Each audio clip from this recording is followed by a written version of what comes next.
Analicemos la siguiente imagen. ¿Pueden estas conductas constituir delitos en el derecho penal moderno? ¿Es posible imponer esa clase de condenas en el derecho actual?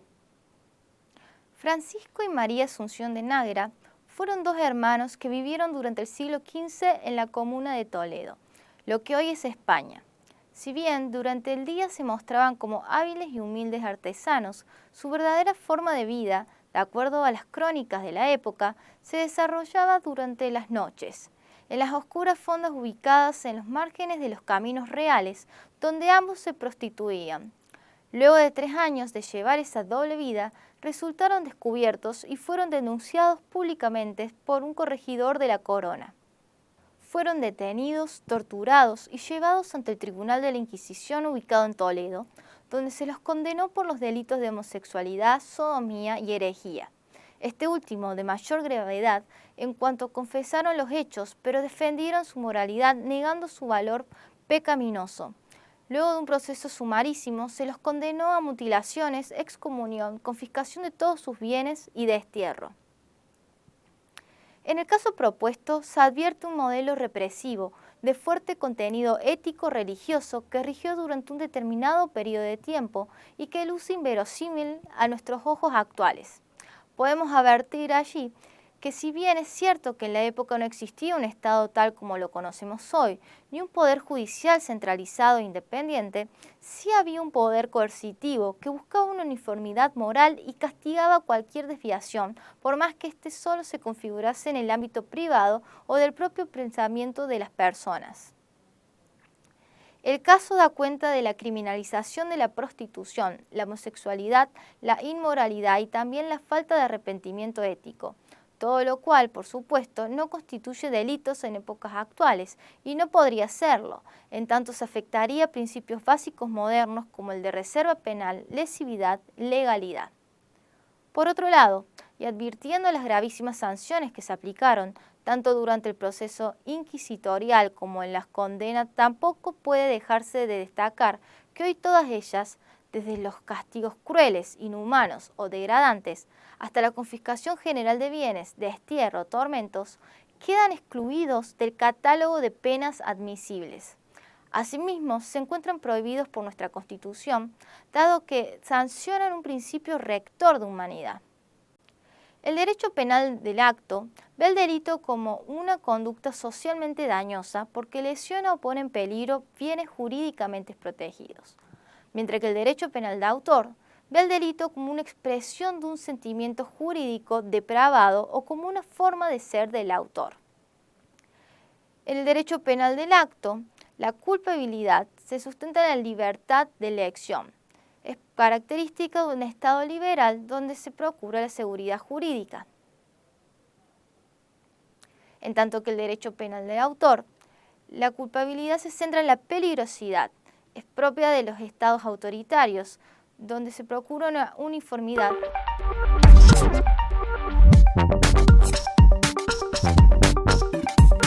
Reflexionemos en torno a una campaña contra el maltrato animal.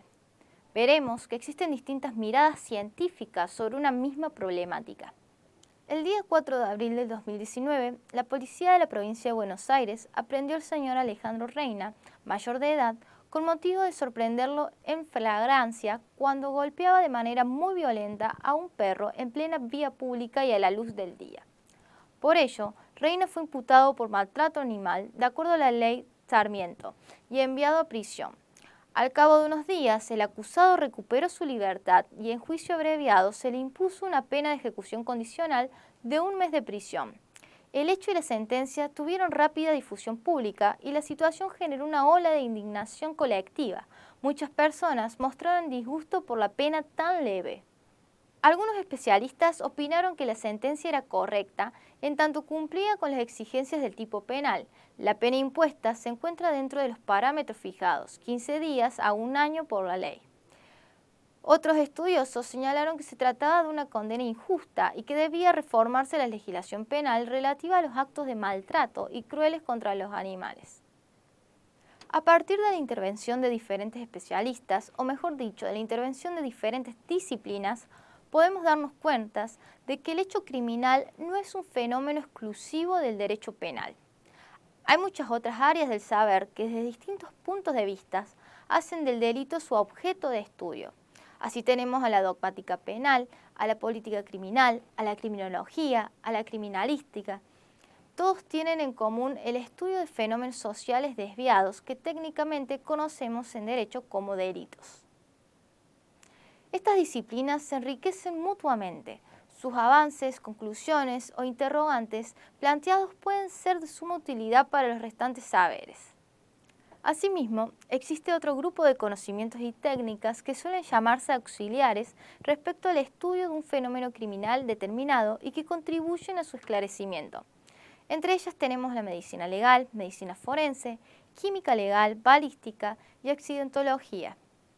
En el estudio científico del fenómeno penal, la dogmática penal se centra en las normas jurídicas, la política criminal, en políticas públicas de prevención y persecución penal, la criminología en el delito como una parte de un fenómeno social, y también tenemos la victimología, donde tenemos el centro de atención de la víctima de un hecho delictivo.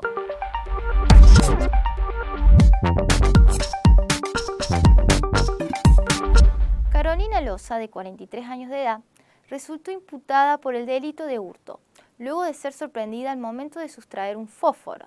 Según pudo establecerse en la investigación policial, Carolina aprovechó un descuido de la señora Cristina Gómez, ocasional transeúnte, para tomar del interior de su cartera una cajita de fósforos. Seguidamente, Loza tomó uno de los fósforos y finalmente devolvió la cajita dentro de la misma cartera, sin que la víctima se diera cuenta.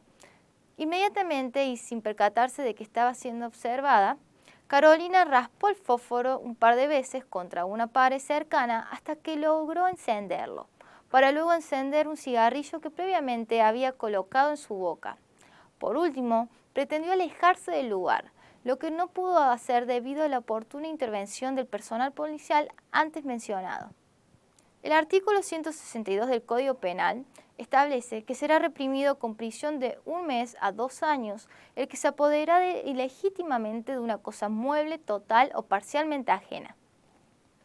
En el caso propuesto, puede advertirse la existencia de un ilícito penal que en principio su punición sería respetuosa de los principios básicos del derecho penal. Así podemos hacer un análisis desde el principio de legalidad, donde advertiríamos que su tipicidad legal es acorde a lo exigido constitucionalmente. También podremos analizarlo desde el punto de vista del principio de reserva y seguramente no encontraremos ningún obstáculo a la criminalización. Y así podríamos continuar con los demás principios estudiados. Ahora bien, ¿qué sucede si formulamos un juicio desde los principios de lesividad, mínima suficiencia y último ratio? ¿Estiman ustedes que resultaría conveniente y necesaria la persecución penal de un hecho como el narrado? Recordemos respecto al contenido de los principios mencionados. Luego formularemos un juicio de correspondencia con el presente caso. Los principios básicos del derecho penal son la legalidad, que se encuentra en el artículo 18 de la Constitución Nacional, la reserva, artículo 19 de la Constitución Nacional, privacidad, artículo 19 de la Constitución Nacional, y lesividad también se encuentra en el artículo 19 de la Constitución Nacional. En cuanto al principio de mínima suficiencia, debemos tener en cuenta la fragmentariedad y subsidiariedad. En cuanto a la fragmentariedad, se procura sancionar verdaderas afectaciones a bienes jurídicos importantes. En relación a la subsidiariedad, se procura proteger a la sociedad con los medios menos lesivos.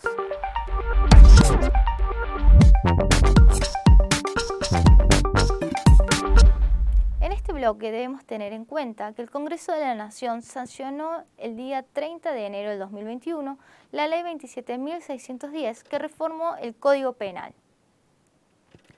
El 5 de enero del 2015, los médicos Jorge Pérez y Joaquín Herrera Bustos fueron imputados por el delito de aborto, luego de que una denuncia anónima alertara a la justicia sobre un hecho ocurrido 2 meses antes en un consultorio ubicado en la esquina de calles de Anfunes y Corrientes.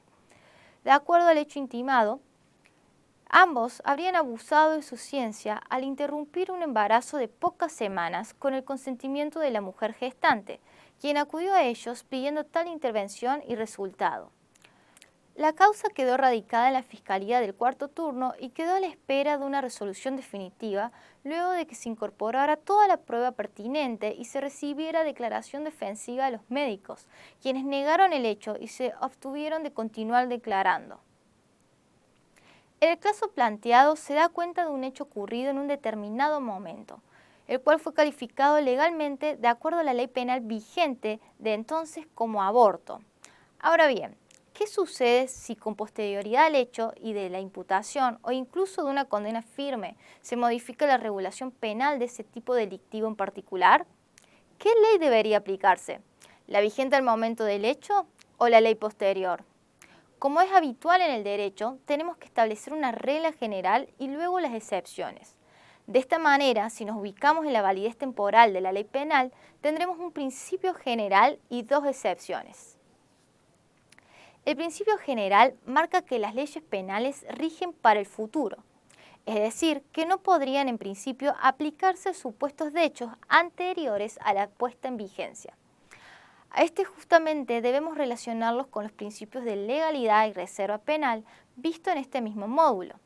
Si al momento de la comisión de la conducta el hecho no estaba captado por una norma penal, tal acontecimiento debe quedar al margen del derecho penal.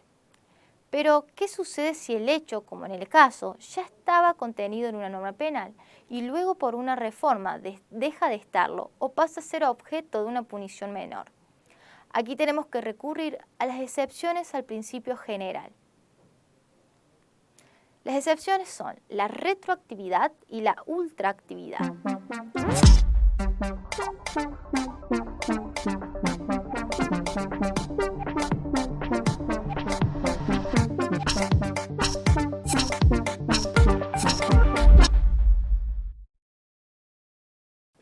Deberás analizar si el dictamen fiscal, la normativa aplicable al caso y la sentencia emitida respetan los principios constitucionales estudiados en el módulo. Además, realizar un informe teniendo en cuenta los siguientes puntos. ¿El hecho puede considerarse una conducta delictiva? ¿La imputación realizada por el fiscal vulnera algún principio? Cuando el tribunal analiza la normativa vigente, ¿la conducta estaba prohibida? ¿La decisión final del tribunal constituye una sentencia ajustada a derecho? ¿Se vio algún principio? Deberás justificar todas tus respuestas. Aquí te presento algunas claves o tips para el desarrollo de la actividad práctica. En primer lugar, realiza una lectura interpretativa y analítica del caso planteado. Reconoce conceptos implicados y estudiados en el módulo, particularmente la relación entre derecho penal y derecho constitucional.